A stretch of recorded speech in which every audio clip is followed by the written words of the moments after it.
Hello and welcome to Books, History and Cups of Tea with me, Chrissy Parker. How are you doing? Today we have another Egyptian mug. Yes, I do like them. I collect them, and another herbal tea. What a surprise.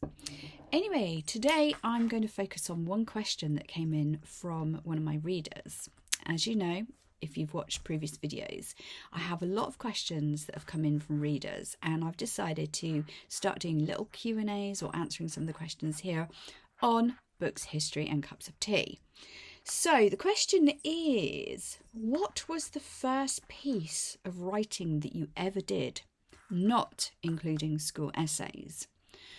So I remember that the first piece of writing that I did that was not a school essay was something called The French Mystery.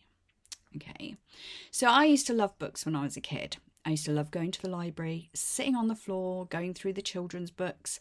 Some of my favourites were children's books called Topsy and Tim. Do you remember those? They were some of my favourites. And then moved on to things like The Secret Seven and The Famous Five. I still have some of them on my bookshelf behind me. And I was really into those sort of mystery books. What happens? Can we solve the mystery with our friends?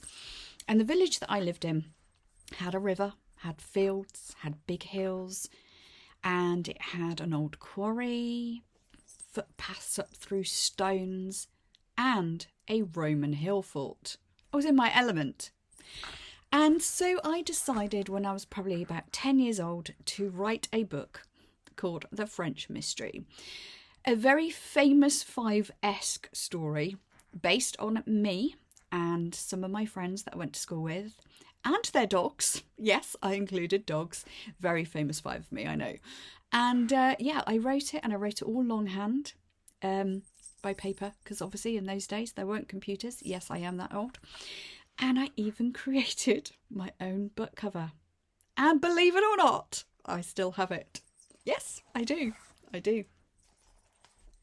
The French Mystery. Can you see? Look at that book cover. I mean, seriously. Isn't that cool? I actually genuinely, obviously it's very childish, but I genuinely love the writing on that. I love what I've done with that. It's actually very clever for a 10 or 11 years old. So anyway, it's quite thick, for a first attempt. I think, let's have a look. It's about, 65 pages in all my own handwriting as well, which randomly changes. Some of it's tidy, some of it's scruffy. But yeah, so, and I even drew random pictures in the middle of it. This random picture is somebody had been up to the camp and they had searched it. Dum, dum, dum. I wonder what happened next. So yeah, it's very childlike, but then I was quite young when I first wrote it. Oh look, we've got another picture as well. The pot and the sword and the coin were produced. I think they mean as in like they found the stolen goods. So from what I remember of the story, it was based around the Roman hill fort in my village, and my friends and I went camping on the Roman hill fort for a bit of fun, tent camping. And then what happened was one night there was like noises or something, and went to investigate, and we found that people were digging up parts of the Roman hill fort and finding things like pottery and coins and swords, and then basically selling them on the black market. Which I think, again, for a 10-year-old is quite an in-depth storyline. And funny enough, I kept it, and I only found this again probably about 10 years ago, and it had been buried in a box of stuff, and I'd completely forgotten I'd written it. And then I pulled it out one day. I was like, oh my goodness, The French Mystery. Oh wow, I remember this. And then I actually sat down and read it. Cringed a little bit, but sat down and read it and went through it. And randomly, the first book that I ever got published back in 2008, which is going to be republished soon because it's out of contract with this old publisher. It's going to be republished as The Secrets Beneath the Sands, or Secrets Beneath the Sands. It's set in Petra in Jordan and is all about archaeological artefact theft and the black market. So it seems from a child, I went subconsciously full circle from the French mystery and the idea of the story through to the first book that I ever had published. And I think the whole archaeological artifact theft theme is also in my published historical fiction book Wind Across the Nile as well. And obviously I have studied archaeology and Egyptology and things like that as well. So there seems to be a bit of a theme there that it was an idea I came up with when I was a child, then seemingly forgot about, put away, and then decades later went, I know what I'm going to do. I'm going to write books about this. So it must have stayed somewhere within my subconscious. And then I thought, oh, do you know what? I'm going to do that. That's going to be a really good idea. So in answer to the question, the French mystery was the first big piece of writing that I ever did. Obviously, it's never been published. I will never publish it. It will just sit on the side for the rest of its life. I have also, when I was a child, I used to write poetry and short stories and things like that.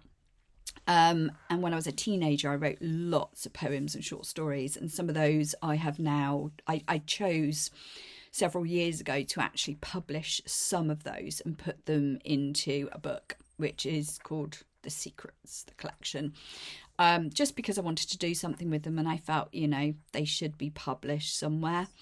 But no, my writing was very much that when I was a child, and I've got a massive box that is full of books that I've started or ideas that I've come up with, and I've kind of written the synopses of them but not taken them any further because there was something that I wasn't quite enjoying about writing the book, or the characters didn't mean a lot to me, so I didn't progress with it.